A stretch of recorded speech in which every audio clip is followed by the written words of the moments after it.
ദൈവനാമത്തിന് മഹത്വം ഉണ്ടാകട്ടെ. ബഹുമാനപ്പെട്ട അച്ഛന്മാർ, സഹോദരങ്ങളായിരിക്കുന്ന പ്രിയപ്പെട്ടവരെ എല്ലാവർക്കും യേശുക്രിസ്തുവിൻ്റെ നിസ്തുല നാമത്തിൽ സ്നേഹ വന്ദനങ്ങൾ അറിയിക്കുന്നു.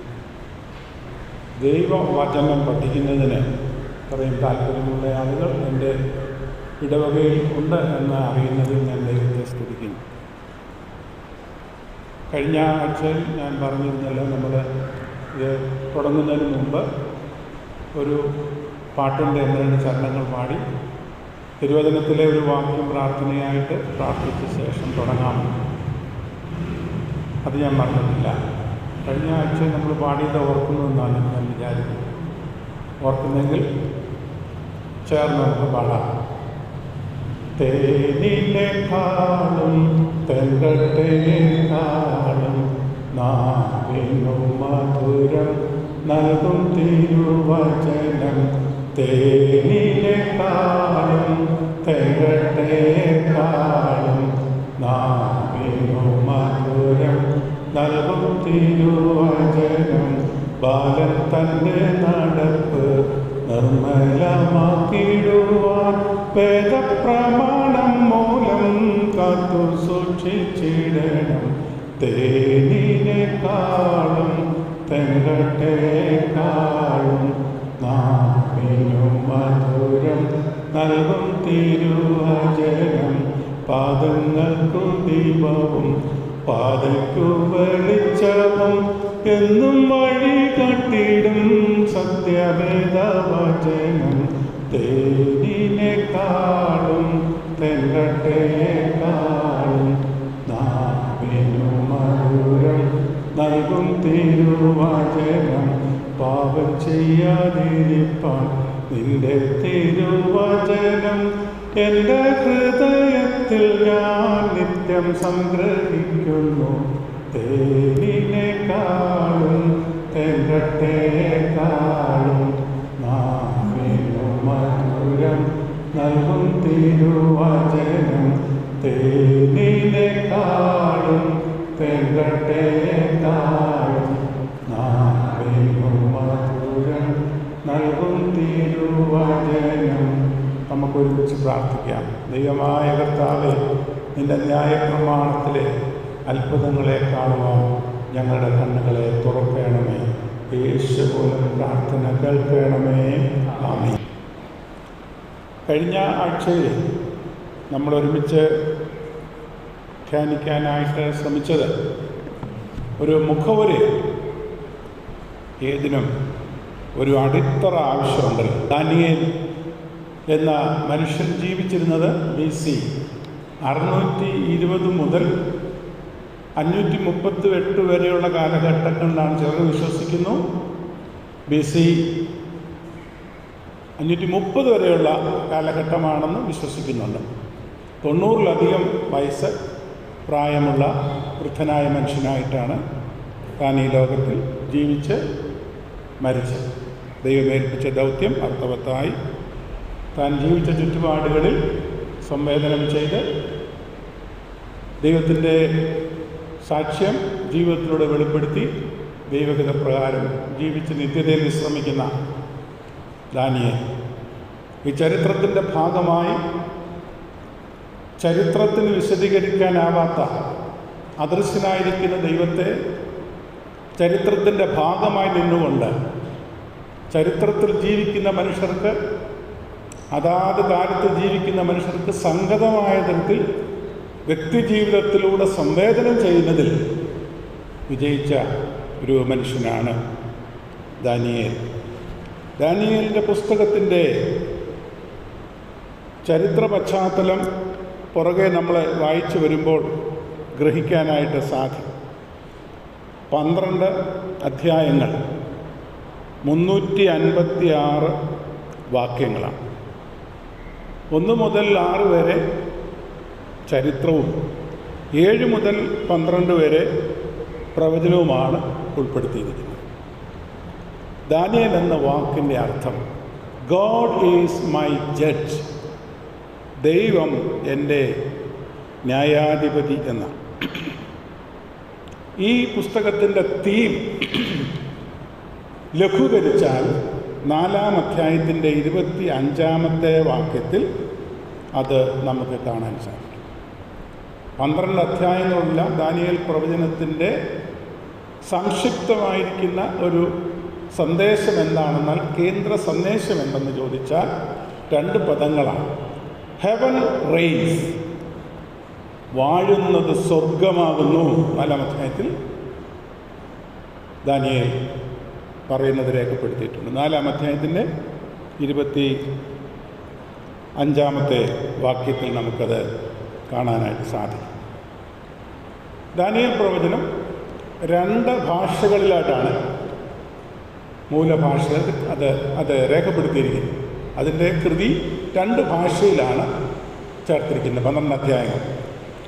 1-ാം അധ്യായത്തിൻ്റെ 3 മുതൽ 2-ാം അധ്യായത്തിൻ്റെ 3 വരെയും 8 മുതൽ 12 വരെയുമുള്ള അധ്യായങ്ങൾ എബ്രായ ഭാഷയിലും 2-ാം അധ്യായത്തിൻ്റെ 4 മുതൽ 7-ാം അധ്യായത്തിൻ്റെ 28 വരെ ആരാമ്യ ഭാഷയിലുമാണ് രേഖപ്പെടുത്തിയിരിക്കുന്നത്. ഒന്ന് എബ്രായ ഭാഷയിലും മറ്റൊന്ന് ആരാമ്യ ഭാഷയിലുമാണ് രേഖപ്പെടുത്തിയിരിക്കുന്നത്. ഈ മനുഷ്യൻ ഒരു പ്രവാചകൻ എന്നതിനേക്കാൾ അദ്ദേഹത്തിന് കൊടുക്കാവുന്ന ഏറ്റവും പ്രധാനപ്പെട്ട ഒരു പേര് സ്റ്റേറ്റ്സ്മാൻ പ്രോഫറ്റ് എന്നാണ്. അദ്ദേഹം ഒരു രാജ്യതന്ത്രജ്ഞനായിരുന്നു. At the same time he was a prophet. കൂടുതലായിട്ട് ഹൈലൈറ്റ് ചെയ്തത് പുസ്തകം വായിച്ചാൽ അദ്ദേഹം രാജ്യതന്ത്രജ്ഞനായിട്ടാണ് അറിയപ്പെടുന്നത്. 120 സംസ്ഥാനങ്ങളുടെ അധിപതിയായി വാണരുളുമ്പോൾ ആ സ്ഥാനത്തേക്ക് തന്നെ കൊണ്ടെത്തിച്ചത് അദൃശ്യനായിരിക്കുന്ന ദൈവമാണെന്നും അത് നെബൂഖദ്നേസറിനോ ദാരിയാവേശിനോ ബേൽശസ്സറിനോ മനസ്സിലാകുകയില്ലെന്നും അവരെ പറഞ്ഞ് ബോധ്യപ്പെടുത്തിയ ജീവിതം കൊണ്ട് ദൈവത്തെ വ്യാഖ്യാനിച്ച ഒരു പ്രവാചകൻ. നാം ജീവിക്കുന്ന കാലത്ത് ജീവിതം കൊണ്ട് ദൈവത്തെ വ്യാഖ്യാനിക്കാൻ കഴിയുന്നതാണ് ഏറ്റവും ശ്രദ്ധേയമായിരിക്കുന്നത്. അത് നാം എല്ലായ്പ്പോഴും ഓർത്തിരിക്കുന്നത് നല്ലത്. എന്തിനാണ് ഈ പുസ്തകം എഴുതിയതെന്ന് ചോദിച്ചാൽ രചനയുടെ പിൻപിലുള്ള ഉദ്ദേശം. ഞാനിതൊക്കെ ഒരു അടിത്തറ എന്ന പോലെ പറയുന്നുള്ളൂ. എന്നാലേ മേലോട്ട് നമ്മൾ പഠിച്ചു വരുന്ന ഉടനെ കാര്യങ്ങൾ ഗ്രഹിക്കാനായിട്ട് സാധിക്കത്തുള്ളൂ. ദാനിയേൽ പ്രവചനത്തിലെ കുറിച്ച് പറയുന്നത് പ്രവചനത്തിൻ്റെ സൂപ്പർ സ്ട്രക്ചർ എന്നാണ് പറയുന്നത് പഠിതാക്കൾ. പ്രവചനത്തിലെ സൂപ്പർ സ്ട്രക്ചർ എന്ന ഒരു പ്രത്യേക രീതിയിലാണ് ദേവശാസ്ത്രജ്ഞ പഠിതാക്കൾ അതിനെ വിശേഷിപ്പിക്കുന്നത്. എന്താണ് ഉദ്ദേശം? ഒന്ന്, ദൈവത്തിൻ്റെ പ്രമാണത്തെ ലംഘിച്ച് ദൈവത്തിൻ്റെ ലോകത്തിൽ ജീവിക്കുന്ന മനുഷ്യൻ, അതിനൊരു കോൺസിക്വൻസ് ഉണ്ട്, അതിനൊരു ന്യായവിധിയുണ്ട്, അതിന് ശിക്ഷയുണ്ട്. എക്കാലവും ജീവിക്കുന്ന മനുഷ്യരെ ബോധ്യപ്പെടുത്തണം. ഇതിൻ്റെ ഉദ്ദേശം അതാണ്. ദൈവത്തിൻ്റെ വഴി വിട്ട് ജീവിക്കുന്ന ആരായാലും അത് എത്ര ശക്തനായിരുന്നാലും, നെബൂഖദ്നേസറിനെ കുറിച്ച് നമ്മൾ ഈ പുസ്തകത്തിൽ വായിക്കുന്നുണ്ട്. അദ്ദേഹത്തിൻ്റെ പേര് കേട്ടാൽ വിറയ്ക്കുമെന്ന് 5-ാം അധ്യായത്തിൻ്റെ 19-ാമത്തെ വാക്യത്തിലുണ്ട്. നെബൂഖദ്നേസർ എന്ന പേര് കേട്ടാൽ വിറയ്ക്കും. അതുപോലെ കേമനായിരുന്നു അദ്ദേഹം. പക്ഷേ ദൈവിക കൽപ്പന കാറ്റിൽ പറത്തിക്കൊണ്ട് തനിക്ക് ലഭ്യമായിരിക്കുന്ന ഭൗതിക സൗകര്യങ്ങളെ, ഭൗതിക സുഖത്തെ തൻ്റെ സ്വാർത്ഥതയ്ക്ക് വേണ്ടി ഉപയോഗിച്ചപ്പോൾ അതിനെതിരെ ദൈവത്തിൻ്റെ ന്യായവിധി വന്നു. അവനോട് പറഞ്ഞു, നീയെ മനുഷ്യരുടെ ഇടയിൽ നിന്ന് വാസം മാറ്റി മൃഗത്തെ പോലെയാകും. അത് തനിക്ക് സംഭവിച്ചു. ആധുനിക ശാസ്ത്രം ഇപ്പോൾ സമ്മതിക്കുന്നു അങ്ങനെയുള്ള ഒരു മാനസിക അവസ്ഥ മനുഷ്യർക്കുണ്ടാകാൻ സാധ്യതയുണ്ടെന്ന്. ലൈക്കാന്ത്രോഫി എന്നാണ് അതിന് പേര് കൊടുക്കുന്നത്. അങ്ങനെയുള്ള സാധ്യതയുണ്ട്. ഒരു മാനസിക അസ്വസ്ഥതയാണ്. ചരിത്രത്തിൽ രേഖപ്പെടുത്തിയിരിക്കുന്ന അദ്ദേഹം അങ്ങനെയായിരുന്നു. പിന്നെ അദ്ദേഹത്തിന് ബോധ്യം വന്നു, അദ്ദേഹത്തെ റീഇൻസ്റ്റേറ്റ് ചെയ്ത് യഥാസ്ഥാനപ്പെടുത്തി. അപ്പോൾ ദൈവത്തിൻ്റെ ജനമെന്ന് വിളിച്ച് പറയുന്ന നാം, അപ്പോൾ ദൈവത്തിൻ്റെ ജനം പഴയ നിയമ ഇസ്രായേലിനെക്കാട്ടിൽ കുറച്ചുകൂടെ ദൈവത്തിന് ഇൻറ്റിമസി ഉള്ളത് നമ്മളോടാണ്. എന്താ കാരണം? തൻ്റെ സ്വന്തം പുത്രൻ്റെ രക്തത്തിലൂടെ വീണ്ടെടുക്കപ്പെട്ട പുത്രൻ്റെ മണവാട്ടിയാണ് സഭ. അതാ പറയേണ്ടത്. അതുപോലെ നമുക്ക് നിശ്ചയില്ല. ദൈവത്തിൻ്റെ സ്വന്തം ജനമാണ്. ആ ദൈവത്തിൻ്റെ സ്വന്തം ജനം ഈ ലോകത്തിൽ ജീവിക്കുന്നതിന് ആവശ്യമായിരിക്കുന്ന നിയമങ്ങൾ, ഉപദേശങ്ങൾ ആത്മപ്രേരിതരായ എഴുത്തുകാരിലൂടെ അതാത് സമയത്ത്, എക്കാലവും ജീവിക്കുന്ന സമയത്ത് ആത്മപ്രചോദിതമായി നൽകപ്പെട്ടിട്ടുണ്ട്. ഇൻസ്പയർഡ് ആണ്. എല്ലാ തിരുവെഴുത്തും ദൈവശാസ്ത്രീയമാണ്. പത്രോസിന്റെ ലേഖനത്തിൽ നിന്ന് 1-ാം ദിവസം നമ്മളത് പഠിച്ചു. എന്തായിരുന്നു പഠിച്ചത്? പ്രവചനമൊന്നും മനുഷ്യന്റെ ഇഷ്ടത്താൽ ഉളവായതല്ല, പിന്നെ മനുഷ്യർ നിയോഗത്താൽ അവർക്ക് വെളിപ്പെടുത്തപ്പെട്ട സത്യങ്ങളാണ് രേഖപ്പെടുത്തി വച്ചിരിക്കുന്നത്. അങ്ങനെയുള്ള പ്രമാണം നമുക്ക് നൽകിയിരിക്കെ അത് വിട്ട് ഇഷ്ടം പോലെ ജീവിക്കാൻ നമുക്ക് ഫ്രീ വില്ലുണ്ട്, സ്വാതന്ത്ര്യമുണ്ട്. ഇങ്ങനെ ജീവിച്ചാൽ അതിനൊരു കോൺസിക്വൻസ് ഉണ്ട്, ഒരു ന്യായവിധിയുണ്ട്. അത് വേദപുസ്തകത്തിലെ ഭാഷയാണ്, പൊതുഭാഷയാണ്. ന്യായവിധി ഒരു ടൈറ്റിലാണ്. ഒരു 6-7 തരത്തിലുള്ള ന്യായവിധിയെക്കുറിച്ച് ദൈവത്തിൻ്റെ വചനത്തിൽ പലയിടങ്ങളിലായി പരാമർശിക്കുന്നുണ്ട്. അത് മറ്റൊരു വിഷയമാണ്. ഇതിനകത്ത് 7-ാം അധ്യായം വരുമ്പോൾ അത് കൈകാര്യം ചെയ്യും. ന്യായവിധിയെക്കുറിച്ച് പറയാനുള്ള ടോപ്പിക്ക് അവിടെയുണ്ട്, അതിലേക്ക് വരാം. ഞാനിപ്പോൾ ഒരു ജനറൽ ഇൻട്രഡക്ഷൻ പറയുന്നത് മാത്രമേ ഉള്ളൂ. പ്രിയപ്പെട്ടവരെ, അതുകൊണ്ട് കരുതലോടെ ലോകത്തിൽ ജീവിക്കാൻ ലഭ്യമായ അവസരങ്ങൾ ദൈവത്തോടൊത്ത് ഈ ലോകത്തിൽ വെളിപ്പെടുത്തപ്പെട്ട ധാർമ്മിക മൂല്യങ്ങളുടെ അടിത്തറയിൽ ജീവിതം കെട്ടുപണി ചെയ്യാനുള്ള ഒരു വലിയ പരിശ്രമം നമ്മുടെ ഭാഗത്തു നിന്നുണ്ടാവണം. ഈ പഠനത്തിലൂടെയൊക്കെ അത് സാധിക്കുന്നതാണ്. കഴിഞ്ഞ ദിവസം ഞാനത് പറഞ്ഞു. ഞാൻ പറഞ്ഞ വാക്ക് ഓർക്കുന്നുണ്ടോ? ഈ വചന പഠനത്തിലൂടെ എന്താണ് സാധിക്കുന്നത്? Not for information but for transformation. ഈ ഇൻഫർമേറ്റീവ് ആയിരിക്കുന്ന തിരുവചന സത്യങ്ങൾ മനനം ചെയ്യുന്നത് നമ്മുടെ ആളത്വത്തെ രൂപപ്പെടുത്തുന്ന തരത്തിലാവണം. അല്ലെങ്കിൽ ഇതുകൊണ്ട് വലിയ അർത്ഥമൊന്നുമില്ല. പ്രിയപ്പെട്ടവരെ, ഒന്നാമത്തെ അതിൻ്റെ ഉദ്ദേശം അതാണ്. ദൈവത്തിൻ്റെ കൽപ്പന വിട്ട് ദൈവത്തിൻ്റെ ലോകത്തിൽ ദൈവത്താൽ അനുഗ്രഹിക്കപ്പെട്ട ദൈവത്തിൻ്റെ ജനം ജീവിച്ചാൽ ന്യായവിധിയുണ്ട്. ഈ കഷ്ടതയുടെ ആധിക്യത്തിലായിരുന്ന വേദപുസ്തകത്തിലെ കഷ്ടതയുടെ ഉദാത്ത ഭാവമായി വെളിപ്പെടുത്തുന്ന ആരാ? ഇയ്യോബ് ഒരിക്കൽ പറഞ്ഞ ഒരു വാക്യമുണ്ട്. ഇയ്യോബിൻ്റെ പുസ്തകം 19-ാം അധ്യായത്തിൻ്റെ അവസാനത്തെ വാക്യം, 25-ാമത്തെ വാക്യം. ഇയ്യോബിൻ്റെ പുസ്തകം ഭയങ്കര കഷ്ടത്തിൽ കിടക്കാവുള്ളേ. ഭാര്യ പോലും പറഞ്ഞു, ഈ മനുഷ്യനോട് ജീവിക്കാൻ പറ്റത്തില്ല, നിന്റെ ശ്വാസം എനിക്ക് അർപ്പാന്ന് വരെ പറഞ്ഞു. പിള്ളേർ നിന്ദിച്ചു, സ്നേഹിതന്മാരൊക്കെ പകച്ചു മാറ്റി നിന്നു. അങ്ങനെ ഡിസ്പൈസ്ഡായി, ആകപ്പാടെ നിന്ദിതനായി, അപമാനിതനായി ഒക്കെ ഇരിക്കുന്ന ആ വേദനയുടെ നടുവിൽ നിന്നുകൊണ്ട് അദ്ദേഹം ലോകത്തോട് വിളിച്ചു പറയുന്ന ഒരു സന്ദേശമുണ്ട്. എന്താണ്? വാളിനെ പേടിപ്പീൻ. അടുത്തത്, ഒരു ന്യായവിധിയുണ്ടെന്ന് അറിഞ്ഞുകൊണ്ട്. അദ്ദേഹം അറിഞ്ഞുകൊണ്ട് യാതൊരു തരത്തിലും തൻ്റെ ദൈവത്തെ നിന്ദിച്ചിട്ടും പഴിച്ചിട്ടുമില്ല. എല്ലാം നഷ്ടപ്പെട്ടപ്പോൾ എല്ലാ നഷ്ടങ്ങളുടെയും നടുവിൽ നിന്നുകൊണ്ട് അദ്ദേഹം വിളിച്ചു പറഞ്ഞു ലോകത്തോട്, ഒരു ദൈവം ജീവിക്കുന്നു, എന്നെ വീണ്ടെടുക്കുന്നവൻ ജീവിക്കുന്നു. 19-ാം അധ്യായത്തിലെ സന്ദേശം. അപ്പോൾ ഇത് മനസ്സിലായല്ലോ, ഒരു ന്യായവിധി ഉണ്ടെന്ന് അറിഞ്ഞുകൊള്ളുകയും. അപ്പോൾ ന്യായവിധിയെക്കുറിച്ചൊക്കെ പറഞ്ഞാൽ നമുക്ക് കൊള്ളും.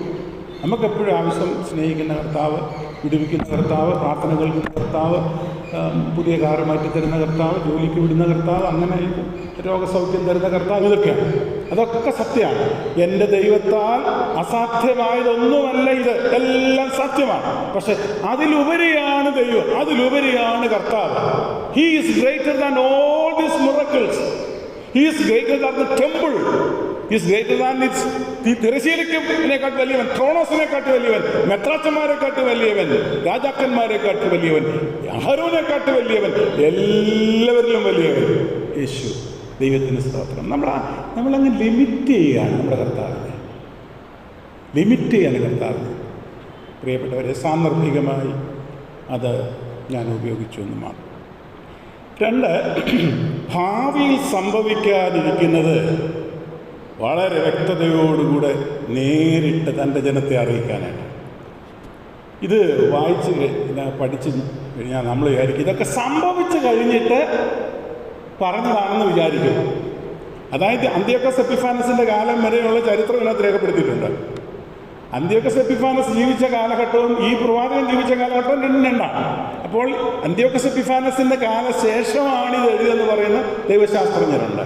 എന്നാൽ ഈ ചരിത്രം മുൻകൂട്ടി കാണാൻ ദൈവത്തിന് കഴിയും. കാരണം ദൈവം കാലാതീതനാണ്, കാലത്തിന് അതീതനാണ്. കാലത്തിന് അതീതനായ ദൈവം കാലത്തിൻ്റെ ഉള്ളിൽ പ്രവേശിച്ചതാണ്, ചരിത്രത്തിൽ പ്രവേശിച്ചു. ചരിത്രാതീതനായ ദൈവം ചരിത്രത്തിൻ്റെ ഉള്ളിൽ പ്രവേശിച്ചത് എന്തിനാണ്? ചരിത്രത്തിൻ്റെ ഉള്ളിൽ ജീവിക്കുന്ന എന്നെയും നിങ്ങളെയും കാലത്തിന് അതീതരാക്കി നിത്യതയ്ക്ക് അംശികളാക്കി തീർക്കുന്നതിന് വേണ്ടിയാണ്. ദൈവത്തിന് സ്തോത്രം. We are limited in between time and space. പക്ഷെ ദൈവമോ കാലത്തിനും സമയത്തിനും അതീതനാണ്. ആ ദൈവമാണ് ചരിത്രത്തിൻ്റെ ഭാഗമായത്. ആരംഭമില്ലാത്ത ദൈവം ആരംഭമുള്ള മനുഷ്യനെ പോലെയായി. ആരംഭമുള്ള മനുഷ്യനെ ആരംഭമില്ലാത്ത നിത്യതയ്ക്ക് യോഗ്യമാണ്. പുത്രനിൽ വിശ്വസിക്കുന്നവന് നിത്യ ജീവനുണ്ട്. എറ്റേണിറ്റി എന്ന് പറയുന്നത് ഡ്യൂറബിലിറ്റി അല്ല, പിന്നെ ക്വാളിറ്റിയാണ്. നിത്യത എന്ന് പറഞ്ഞാൽ കാലദൈർഘ്യമല്ല. We are living in between time and space. We are bound to think. അങ്ങനെ ചിന്തിക്കാൻ നമ്മൾ അങ്ങനെ ചിന്തിക്കത്തുള്ളൂ. കാരണം അതിനുള്ളിൽ നമ്മൾ ജീവിക്കുന്നത്. പക്ഷെ ദൈവം കാലത്തിനും സമയത്തിനും അതീതനാകയാൽ അത് ദൈവത്തിൻ്റെ ക്വാളിറ്റിയാണ്. ദൈവത്തിൻ്റെ ക്വാളിറ്റിയോട് അനുരഞ്ജനം ചെയ്യുക, അനുരൂപപ്പെടുക എന്നതാണ് ദൈവം നമ്മിൽ കൂടെ പ്രതീക്ഷിക്കുന്നത്. അതുകൊണ്ടാണ് ചരിത്രത്തിന് അതീതനായ ദൈവം ചരിത്രത്തിൻ്റെ ഭാഗമായി എന്നെയും നിങ്ങളെയും പോലെ ലോകത്തിൽ ജീവിച്ചത്. ദൈവത്തിന് സ്തോത്രം. ഭാവിയിൽ സംഭവിക്കാനിരിക്കുന്നത് കൃത്യതയോടുകൂടെ ലോകത്തെ ഗ്രഹിപ്പിക്കാൻ ദൈവത്തിന് സാധിക്കും എന്നുള്ളത്. 3, ഇസ്രായേലിൻ്റെ ദൈവം ജാതീയ രാജാക്കന്മാരെക്കാൾ വലിയവനെന്ന് സ്ഥാപിക്കുന്നതിനും എല്ലാ രാജത്വങ്ങളും അവസാനിച്ച് ഒടുവിൽ സ്വർഗസ്ഥനായ പിതാവ് ഒരിക്കലും നശിക്കാത്ത നിത്യരാജ്യത്വം സ്ഥാപിക്കും. രാജാവ് നിത്യനായി വസിക്കുമെന്നുള്ള പരമയാഥാർത്ഥ്യത്തെ ലോകത്തിൽ വിളംബരം ചെയ്യാൻ എല്ലാ രാജ്യത്വങ്ങളും അവസാനിക്കും. 2-ാം അധ്യായത്തിൽ ബിംബത്തെക്കുറിച്ച് പഠിക്കുമ്പോൾ ചരിത്രത്തിൽ ഉദിച്ച് അസ്തമിച്ചതായിരിക്കുന്ന രാഷ്ട്ര സംവിധാനത്തെക്കുറിച്ച് നമ്മൾ പഠിക്കും. അതിൻ്റെ ഭരണക്രമങ്ങളെക്കുറിച്ച് നമ്മൾ പഠിക്കും. അത് ഉണ്ടാകും, അവസാനിക്കും. ഉണ്ടാകുന്നതിന് മുൻപേ പറയുക അത് ഉണ്ടാകും, അവസാനിക്കും. എന്നാൽ സ്വർഗസ്ഥനായ പിതാവ് ഒരിക്കലും നശിച്ചു പോകാത്തൊരു രാജ്യത്വം സ്ഥാപിക്കും. അതാണ് പ്രധാനപ്പെട്ട വിഷയം. അതാണ് ലോകത്തോട് വിളിച്ചു പറയേണ്ടത്. നമ്മളൊക്കെ പാടുന്നതും പഠിപ്പിക്കുന്നതും ആരാധിക്കാൻ വരുന്നതൊക്കെയാണ് ഒരിക്കലും നശിക്കാത്ത ഒരു രാജ്യത്തിലേക്ക് ഞാൻ പോകാൻ പോവുക. സ്വർഗനാട്ടിലെ പ്രിയം തീർത്ത ഇതിൻ്റെ അർത്ഥം എന്താ? തന്നെ തട്ടി വിടുന്നുണ്ട് പാട്ട്, പക്ഷെ അതിനർത്ഥം തന്നെ ഈ സ്വർഗത്തിലെ ഭവനത്തിന് കാലദൈർഘ്യമില്ലല്ലോ. അതിൻ്റെ ക്വാളിറ്റിയെക്കുറിച്ച് മാത്രമേ വർണ്ണിച്ചിട്ടുള്ളൂ. എത്ര കാലമെന്നുള്ളതില്ല. കാരണം ദൈവത്തിന് കാലമില്ല, ആരംഭമില്ല, അവസാനമില്ല. ദൈവത്തിന് കാലമില്ലാത്തതിനാൽ ആ ദൈവിക ഭവനത്തിൽ ദൈവത്തോടത്ത് ഞാൻ എത്ര കാലം വസിക്കുമെന്ന് ചോദിച്ചാൽ 1000 കൊല്ലമെന്നോ 2000 പറയാൻ പറ്റത്തില്ല. ദൈവം എത്ര നാളുണ്ടോ, പുത്രൻ എത്ര നാളുണ്ടോ, പരിശുദ്ധ റൂഹ എത്ര നാളുണ്ടോ, അത്രയും നാൾ ആ ദിവ്യ സ്വരൂപത്തിന് കൂട്ടവകാശികളായി തീരുകയാണ് നമ്മളെക്കുറിച്ച് ദൈവം ഉദ്ദേശിക്കുന്നത്. പൗലോസിന്റെ ടീച്ചിങ് അതാണ്. ആ ദിവ്യ സ്വരൂപത്തോട് അനുരൂപപ്പെടുക. ഫിലിപ്പി ലേഖനത്തിൽ പൗലോസ് അപ്പോസ്തലൻ പറയുന്നതാണ്. അവൻ്റെ സ്വരൂപത്തോട് അനുരൂപപ്പെട്ടിട്ട് അവനെയും അവൻ്റെ പുനരുത്ഥാനത്തിൻ്റെ ശക്തിയെയും കഷ്ടാനുഭവങ്ങളുടെ കൂട്ടായ്മയും അനുഭവിച്ചറിവെന്ന് വെച്ച് എല്ലാം ഞാൻ ഇപ്പോഴും ചെയ്തമെന്ന് എണ്ണുന്നു. അവൻ്റെ സ്വരൂപത്തോട് അനുരൂപരാകുക നമ്മുടെ ഉദ്ദേശം. നമ്മളീ പഠിക്കാൻ വരുന്നതിൻ്റെയൊക്കെ പിമ്പിലുള്ളത് ചുമ്മാതെ ഇവിടെ വന്നിരുന്ന് എന്തെങ്കിലും കേട്ടിട്ട് പോകാനുള്ളതല്ല. കേട്ടതൊക്കെ മറന്നു പോകും. ഇത് കുറിച്ചെടുക്കുന്നു, പഠിക്കുന്നു, വായിക്കുന്നു, പിന്നെയും നോക്കുന്നു. ഒറ്റ കാര്യമുള്ളൂ, അവൻ്റെ ദിവ്യ സ്വരൂപത്തോട് എനിക്ക് രൂപപ്പെടണം, താതാത്മ്യപ്പെടണം. അവനെ എൻ്റെ സ്വന്തമാക്കണം. പൗലോസ് പറയാം, I want to win him as my own. ക്രിസ്തുവിനെ നേടണം. അതെങ്ങനെ സാധിക്കും? അതാണ് അതിൻ്റെ എക്സ്പ്ലനേഷനാണ് പിന്നത്തെ ഭാഷയിൽ പൗരസ്ത്യൻ ഫിലിപ്പി ലേഖനം 3-ാം അധ്യായത്തിൽ പരാമർശിക്കുന്നു. എല്ലാ രാജ്യത്വങ്ങളും അവസാനിക്കും. പിന്നെ എന്നേക്കുമുള്ളൊരു നിത്യ രാജ്യത്വം അവസാനിക്കും. ആത്മീകമായ ഉള്ളത്തിനൊരു തുടിപ്പുണ്ടാകും ദൈവവചനം ശ്രദ്ധിക്കുമ്പോൾ, ദൈവവചനം കേൾക്കുമ്പോൾ. ഈ ചിലർ പറയും, സാറേ അതുകൊണ്ട് പറഞ്ഞു വരുമ്പോൾ തീക്കട്ട വരുന്നത് പോലാണ്, പിന്നെ എങ്ങനെ അടങ്ങിയിരിക്കാൻ പറ്റും? സ്തോത്രം പറയും, ഹല്ലേലൂയ പറയും. സ്വർഗസ്ഥനായ പിതാവ് ഒരിക്കലും നശിക്കാത്ത രാജ്യം ഉണ്ടാകും. അങ്ങനെ ഉണ്ടോ പുസ്തകത്തിൽ? 2-ാം അധ്യായത്തിൻ്റെ 44-ാമത്തെ വാക്യം ഒന്ന് വായിച്ചാൽ. വിഷയത്തിലേക്ക് കയറാനുള്ള ഔട്ട്ലൈനാണ് ഞാൻ പറയുന്നത്. 2-ാം അധ്യായത്തിൻ്റെ 44-ാമത്തെ വാക്യം. കൈതൊടാതെ ഒരു കല്ല് പറഞ്ഞു വന്ന് ഈ രാജാക്കന്മാരുടെ കാലത്ത് സ്വർഗസ്ഥനായ ദൈവം ഒരു നാളിലും അസ്തമിച്ചു പോകാത്തൊരു ഇതാണ് ദാനിയേൽ പറയാൻ ആഗ്രഹിക്കുന്നത്. ഈ 2-ാം അധ്യായത്തിലെ ദാനിയേൽ ഈ കൊട്ടാരത്തെക്കുറിച്ച് വർണ്ണിച്ചിട്ട് വേണം, എന്നാലേ അത് ശരിയാകത്തുള്ളൂ. കൊട്ടാരത്തെക്കുറിച്ച് വർണ്ണന വരുന്നേ ഉള്ളൂ, പുറകെ വരുന്നതേ ഉള്ളൂ. ഈ കൊട്ടാരത്തിനകത്ത് നിന്നുകൊണ്ട് രാജാവിനോട് പറയുക, 120 സംസ്ഥാനങ്ങളുടെ അധിപതിയായിരിക്കുന്ന ലോകം മുഴുവൻ വിറയ്ക്കുന്ന മനുഷ്യനോട് മുമ്പ് പറയാ, രാജാവേ, ഒരു ദൈവം സ്വർഗത്തിലുണ്ടെന്ന്. 18 വയസ്സ് 17 വയസ്സ് മാത്രമേ പ്രായമുള്ളൂ. ബാലന്മാരാണ് അവിടെ പിടിച്ചുകൊണ്ട് പോകാൻ, ബാലന്മാരാണ്. 14 വയസ്സ് 15 വയസ്സേ ഉള്ളൂ. 3 വർഷത്തെ ട്രെയിനിങ്. 18 വയസ്സുള്ള ഒരു ചെറുപ്പക്കാരൻ, ഒരു മാർത്താമാക്കാരൻ, ചെന്നു പാർക്കുന്ന ദേശത്തെ ഉന്നതനായിരിക്കുന്ന രാജാവിൻ്റെ മുഖത്ത് നോക്കിക്കൊണ്ട് വിളിച്ചു പറയുക, രാജാവെ, നിന്റെ പാലസിനേക്കാൾ മെച്ചമായൊരു സ്വർഗമുണ്ട്, അവിടെ നിന്നേക്കാൾ ശക്തനായ ഒരു ഭരണകർത്താവുണ്ട്. സ്തോത്രം. ഇതാണ് ഭക്തി, ഇതാണ് മെച്യൂരിറ്റി, ക്രിസ്ത്യൻ സ്പിരിച്വൽ മെച്യൂരിറ്റി എന്ന് പറയുക. പ്രിയപ്പെട്ടവരെ, ഒരു രാജ്യത്വം സ്വർഗം സ്ഥാപിക്കും. അതുകൊണ്ടാണ് ഞാൻ ഉറച്ചു നിൽക്കുന്നത്. ഇവിടെ തന്നെ നിൽക്കും, പോരാടി തന്നെ നിൽക്കും. ദൈവത്തിന് സ്തോത്രം. ഒരു രാജ്യത്വം സ്ഥാപിക്കും, അവിടെ എൻ്റെ പ്രിയൻ രാജാവായി വസിക്കും, അവനോട് കൂടെ ഞാനും അവൻ്റെ സിംഹാസനത്തിൽ ഇരിക്കും, ഇസ്രായേൽ ഗോത്രം 12 ന്യായം വിധിക്കും. എൻ്റെ പുസ്തകം അത് പഠിപ്പിക്കുന്നുണ്ട്. എന്ന് പറഞ്ഞാൽ നിത്യതയുടെ വെളിച്ചത്തിൽ വർത്തമാനകാല ജീവിതം ആസ്വദിക്കാൻ കഴിയുന്നതാണ് ഈ പുസ്തക പഠനത്തിലൂടെ ഉണ്ടാവേണ്ട ഒരു കാര്യം. നിത്യതയുടെ വെളിച്ചത്തിൽ വർത്തമാനകാല ജീവിതം ആസ്വദിക്കും. എവിടെയായിപ്പോൾ അടിമകളാണ്. പക്ഷേ നിത്യതയുടെ വെളിച്ചത്തിൽ അടിമത്തം എനിക്ക് അടിമത്തമല്ല, ഇതെൻ്റെ നിത്യത പ്രകടിപ്പിക്കാനുള്ള വേദിയാണ്. എൻ്റെ ഉള്ളത്തിൽ ലഭിച്ചിരിക്കുന്ന പ്രകാശത്തെ പ്രതിഫലിപ്പിക്കുന്നതിനുള്ള വേദിയാണിത്. ഇതാണ് ദാനിയേലിൻ്റെ പുസ്തകത്തിലൂടെ നമ്മൾക്ക് മനസ്സിലാക്കാനായിട്ട് സാധിക്കുന്നത്. അടുത്തതായിട്ട്, ലോകരാജ്യങ്ങളുടെ അധികാരം ദൈവത്തിന് മാത്രമെന്ന് പഠിപ്പിക്കുന്നത്. എത്ര ശക്തനായിരിക്കുന്നവൻ ലോക സാമ്രാജ്യങ്ങളിൽ വന്നിട്ടുണ്ട്. എത്ര പേർ ലോകത്തെ കിടുകിട വിറപ്പിച്ച ഒത്തിരി പേരുണ്ട്. ഉദയം ചെയ്തു, അവരൊക്കെ അസ്തമിച്ചു പോയി. എന്നാൽ ഇന്നും കരുത്തനായി ശക്തിയോടെ വാണരുളുന്നൊരു ദൈവമുണ്ട്. ലോകരാജ്യത്വമെല്ലാം അവസാനിക്കും, പക്ഷെ എൻ്റെ ദൈവത്തിൻ്റെ രാജ്യത്വത്തിനോ ഒരവസാനമില്ല. ഈ കാഴ്ചപ്പാടാണ് യെശയ്യാ-ദീർഘദർശിക്കും ലഭിച്ചത് 6-ാം അധ്യായത്തിൽ. 6-ാം അധ്യായത്തിൻ്റെ 1 മുതലുള്ള വാക്യങ്ങൾ വായിക്കുമ്പോൾ അത് കാണാൻ സാധിക്കും. ഉസിയ രാജാവ് മരിച്ച ആണ്ടിൽ കർത്താവ് ഉയർന്നും പൊങ്ങിയുമുള്ള സിംഹാസനം. സ്വർഗം അവനോട് പറഞ്ഞു, യേശാണ്ട് പറഞ്ഞു കൊടുക്കുക. 5 വരെ അദ്ദേഹത്തിൻ്റെ പ്രോഫസി വേറെ. 6-ാം അധ്യായത്തിൽ അദ്ദേഹത്തിന് സ്വർഗീയ ദർശനം ലഭിച്ചു കഴിഞ്ഞപ്പോൾ അദ്ദേഹത്തിൻ്റെ ലൈഫ് സ്റ്റൈൽ മാറി, അദ്ദേഹത്തിൻ്റെ പേഴ്സ്പെക്റ്റീവ് മാറി. Vision change his total life. He had A vision. എന്താണത്? ഉയർന്നും പൊങ്ങിയുമുള്ള സിംഹാസനത്തിൽ ഒരുത്തൻ ഇരിക്കുന്നു, സ്രാപ്പുകൾ അവൻ ചുറ്റും ചിറകടിക്കുന്നു. 2 പേർ മുഖം മൂടുന്നു, 2 പേർ പാദം മൂടുന്നു, 2 പേർ 2 ചിറക് കൊണ്ട് ഇങ്ങനെ ചിറകടിച്ചുകൊണ്ട് ദൈവത്തെ മഹത്വപ്പെടുത്തുന്നു. അതുല്യനായ, നിസ്തുലനായ, വിശുദ്ധനായ, തേജസ്സുള്ള, നിത്യനായ ദൈവത്തിന്റെ കാഴ്ചപ്പാട് കണ്ണുകളൊക്കെ കണ്ടു കഴിഞ്ഞപ്പോൾ അദ്ദേഹം വിലപിക്കുകയാണ്. ദൈവത്തെ ദൈവമായി കണ്ടിട്ടുള്ളവരൊക്കെ ചെയ്തിരിക്കുന്നതാണ്, അയ്യോ ഞാൻ അരിഷ്ട മനുഷ്യൻ. Closeness to God bring consciousness of sin. Closeness to God brings consciousness of sin. He had a vision.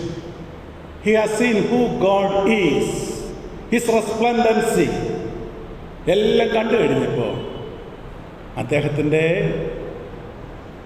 ആളത്വത്തിലെ അശുദ്ധിയെക്കുറിച്ചുള്ള ബോധ്യമുണ്ട്. നമുക്കെന്താ ഇല്ലാതെ പോകുന്നത്? നമ്മൾ ഈ മറ്റുള്ളവരെക്കാട്ടും ഞാൻ കേമനാണെന്ന് നമുക്ക് പറയാം. ഒരിക്കലും ദൈവം അത് കൺസിഡർ ചെയ്യത്തില്ല. ഒരിക്കലും നമ്മുടെ ചുറ്റുപാടും പാർക്കുന്ന ആളുകളെക്കാൾ നീ എത്ര മെച്ചമെന്ന് ഒരിക്കലും ചോദിക്കത്തില്ല. He knows each and every individual. പ്രിയപ്പെട്ടവരെ, നമ്മളെല്ലാം യുണീക്കാണ്, നമ്മളെല്ലാം അതുല്യരാണ്. നമ്മിൽ ഓരോരുത്തരും ഓരോരുത്തർ മാത്രമേ ഈ കാലഘട്ടത്തിലുള്ളൂ. ഈ കാലത്ത് ജീവിക്കാൻ ഞാൻ മാത്രമേ ഉള്ളൂ, എന്നെക്കൊണ്ട് മാത്രം ചെയ്യാവുന്ന ചില കാര്യങ്ങളുണ്ട്. എനിക്ക് തുല്യനായി വേറെ ആരുമില്ല. ഒരേ സമയത്ത് തന്നെ ഭൂമിയിൽ ഉടവെടുക്കുന്ന ആദ്യത്തെ ന്യൂക്ലിയേറ്റഡ് സെല്ലാണ് സൈഗോട്ട് എന്ന് പറയും. ന്യൂക്ലിയേറ്റഡ് സെല്ലാണ്, അമ്മയുടെ ഉദരത്തിൽ ഉൽപ്പാദിപ്പിക്കപ്പെടുന്ന ആദ്യത്തെ കണമാണ്, ആദ്യത്തെ അണുവാണ് സൈഗോട്ട്. അതിൻ്റെ വെയിറ്റ് പോലെ ഒന്ന് ശാസ്ത്രം കണ്ടുപിടിച്ചു. അതൊന്നും ഒരുപോലെയല്ല.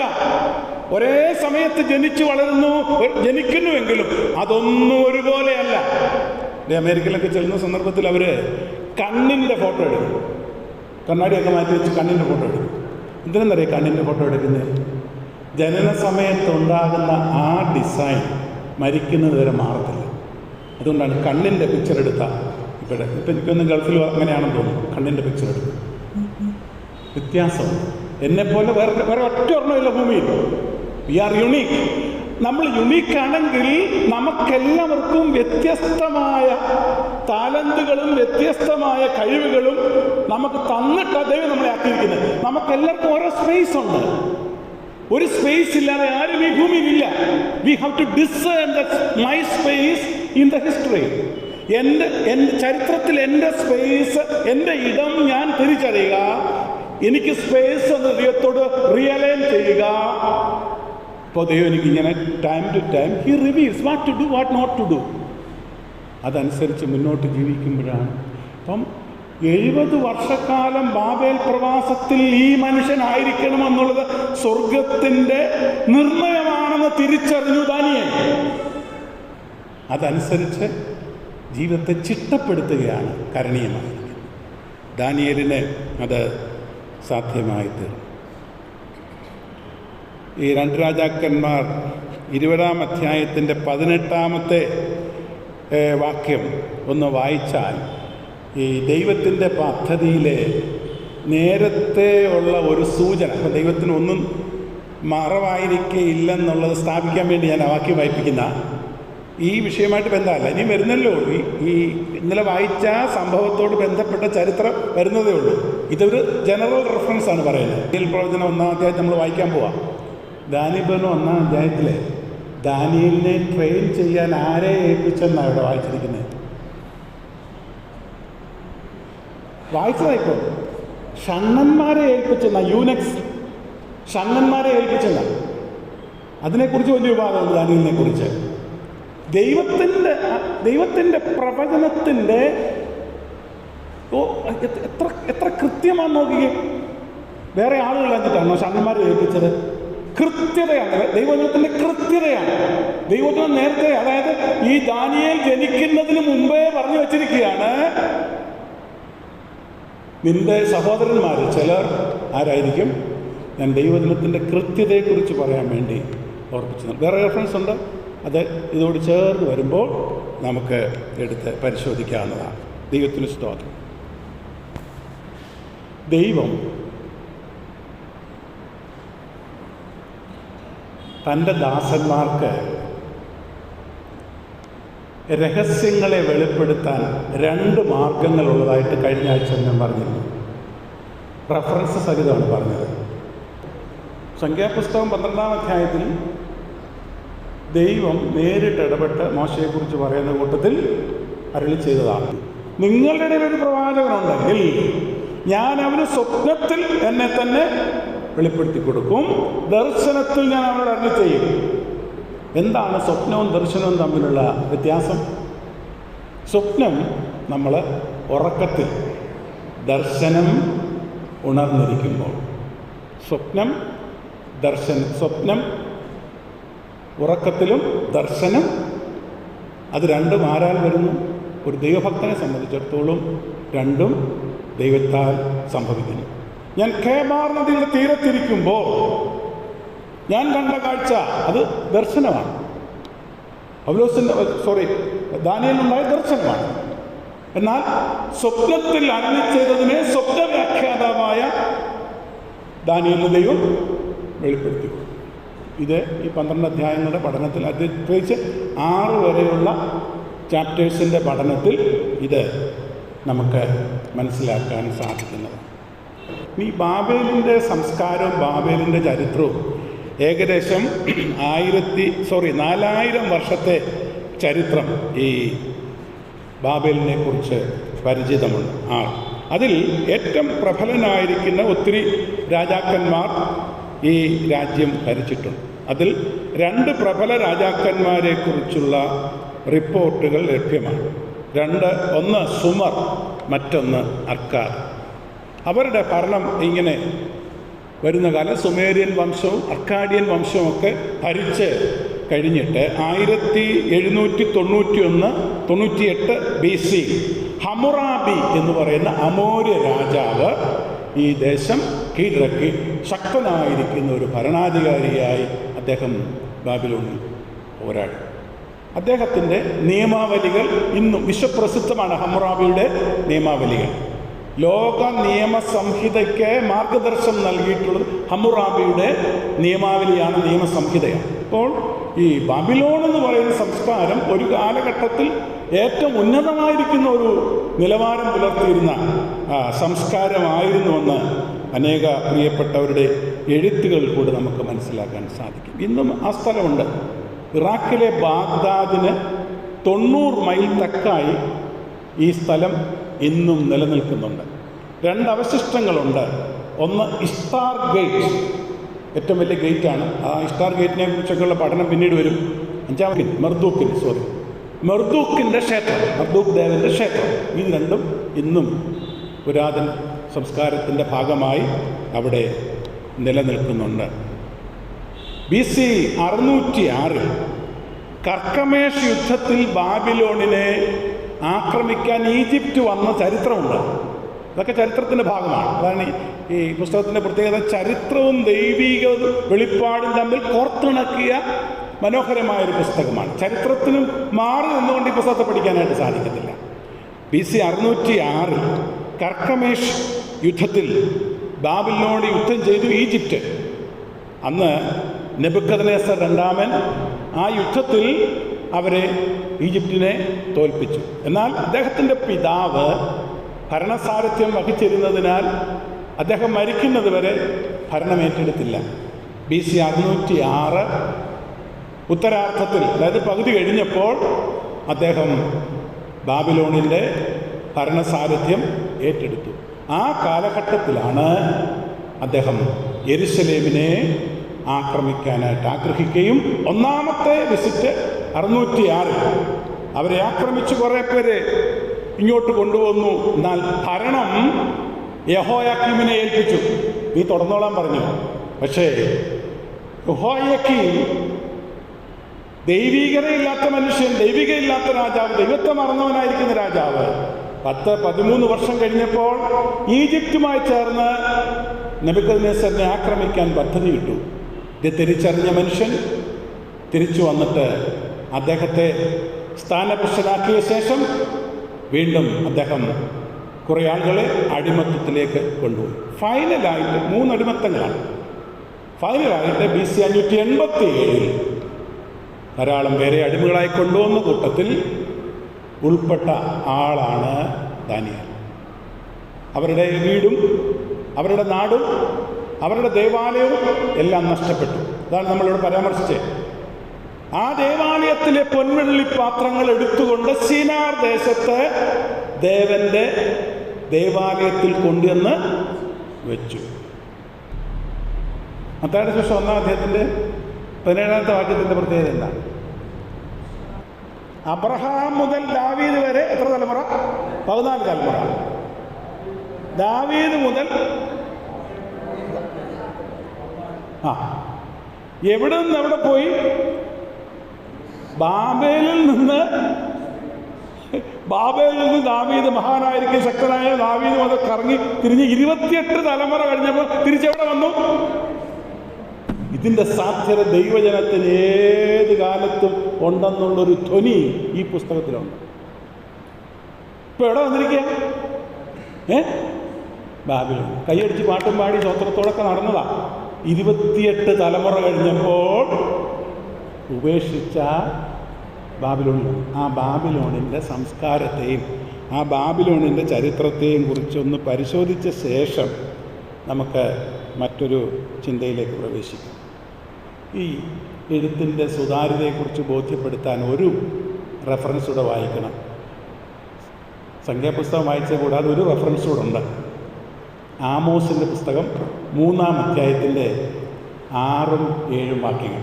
ആമോസ് പ്രവചനം 3-ാം അധ്യായത്തിൻ്റെ 6ഉം 7ഉം. യഹോവയായ കർത്താവ് പ്രവാചകന്മാരായ തൻ്റെ ദാസന്മാർക്ക് തൻ്റെ രഹസ്യം വെളിപ്പെടുത്താതെ ഒരു കാര്യവും കാവമ്പാത്ത് ചെയ്യത്തില്ല. പക്ഷെ ആരായിരിക്കണം? തൻ്റെ ദാസന്മാരായ പ്രവാചകന്മാർ ആയിരിക്കണം. ദൈവത്തിൻ്റെ ക്വാളിറ്റിയോടനുസരിച്ചുള്ള ക്വാളിറ്റിയായി പ്രവാചകന്റെ ആളത്വം എന്ന് രൂപപ്പെടുമോ അപ്പോൾ മാത്രമേ ദിവ്യ തേജസ്സിൻ്റെ രൂപിയായിരിക്കുന്ന ദൈവത്തിൻ്റെ ശക്തിയുടെ നിദർശകനായി തീരാൻ ഈ പ്രവാചകന് കഴിയത്തുള്ളൂ. അത് ദാനിയേലിനുണ്ടായിരുന്നു. ആ ദാനിയേലിൻ്റെ ആളത്വത്തിൻ്റെ ശ്രേഷ്ഠതയാണ് 1-ാമത്തെ അധ്യായത്തിൻ്റെ ഇതിവൃത്തം. 1-ാമത്തെ അധ്യായത്തിൽ നമ്മൾ വായിക്കുന്നത്. 1-ാമത്തെ അധ്യായത്തിൻ്റെ 1ഉം 2ഉം വാക്യങ്ങൾ എന്തായിരുന്നു? യെഹോയാക്കീമിൻ്റെ കാലത്ത് 3-ാം ആണ്ടിൽ നെബൂഖദ്നേസർ അതിനെ നിരോധിച്ചു. എന്നിട്ട് അടുത്തത് യെഹോയാക്കീമിനെയും ദൈവത്തിൻ്റെ ആലയത്തിലെ പാത്രങ്ങൾ ചിലതിനെയും അവൻ്റെ കയ്യിൽ, അവിടുത്തെ ഒരു വാക്ക് വളരെ പ്രസക്തമാണ്. ഏത് വാക്കാണ്? ആരുടെ കയ്യിൽ? ആരേൽപ്പിച്ചു? യഹോവ ഏൽപ്പിച്ചു. ആരുടെ ആ സ്വത്ത്? യെരുശലേമിൽ എന്ന് പറഞ്ഞാൽ യെരുശലേം ആരുടെയാ? ദൈവത്തിൻ്റെ. അപ്പോൾ ദൈവത്തിൻ്റെ ആലയത്തിലെ പൊൻവെള്ളി പാത്രങ്ങൾ ദൈവത്തിൻ്റെ ആലയത്തിൽ ഇരിക്കേണ്ടത് ദൈവത്തിൻ്റെ മഹത്വം നഷ്ടപ്പെട്ടു പോയോ എന്ന് സന്ദേഹിക്കും വിധത്തിൽ ഒരു ജാതീയ രാജാവ് അതിനെ കൊണ്ടുവന്ന് ഇവിടെ അവൻ്റെ ദേവന്റെ ആലയത്തിൽ വെക്കാൻ ദൈവം അനുവദിച്ചു. ദൈവത്തിൻ്റെ മക്കളെ, ദൈവത്തിൻ്റെ മക്കളായ നമ്മൾ അറിയണം, ദൈവത്തെ ലോകത്തിൽ പ്രതിഫലിപ്പിക്കുന്നതിനും പ്രദർശിപ്പിക്കുന്നതിനും ലോകത്തിൽ വ്യാഖ്യാനിക്കുന്നതിനും ഡെമോൺസ്ട്രേറ്റ് ചെയ്യുന്നതിനുമായി വിളിച്ച് വേർതിരിക്കപ്പെട്ട് അഭിഷേകം ചെയ്ത തൻ്റെ മക്കളാകുന്ന നമ്മൾ